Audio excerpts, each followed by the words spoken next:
त्या वखदार हो देवाचो पिंपळ आसलो. तो पिंपळ राती वाऱ्यान तो माझ्या घरार ह्या झाला. कमीत कमी म्हाका असं 70,000 म्हाका नुकसाण झालं. जेतून करून सकाळी मी हे केले होते बघले जाता वयर पालाचो माझ्या घराच्या पालाचो हे केला नळे वयर ह्या गेले वर पत्रे गेले वरले अशी करून 70,000 म्हाका नुकसाण झालं. आणि सकाळी सरपंचाक वचून मी सांगला.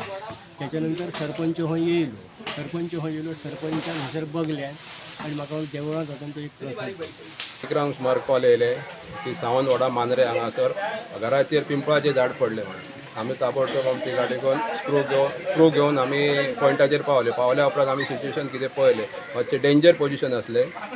ताका लागून आमी जे ओनर आसा तेंचे कडेन उलयले हो अशें डॅमेज जातलें मातशें ते एग्री जाले. तेंच्यांनी आमकां हेल्प केली आणि आमी ते तेंचे चड लुकसाण जायनासतना आमी ते क्लियर केले.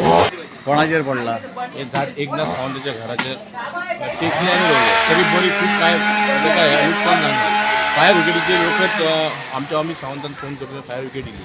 तसेच आम्ही एक मागता की हे लायटीचे वायरी आहात त्याच्या वयर गारपाचे खाल्ले आणि कसे घरांनी गेलेले आहात ते त्यांच्यानी मातशें लक्ष घालून अमित सावंताकाय सांगता आणि इलेक्ट्रीक डिपार्टमेंटच्या मनशांक सांगता की मातशें येऊन पळयात तुम्ही फाल्यां सकाळी लोकांक खूप त्रास आहात ते पडासो राव नाका पडासो रावं नाका. इन्सिडंट कसो जालो कितें जालें इन्सिडंट म्हणजे काल राती कडेन तो पिंपळ बरो आसलो. एक सायड देवलो घरार देवलो आणि घराचेर सारको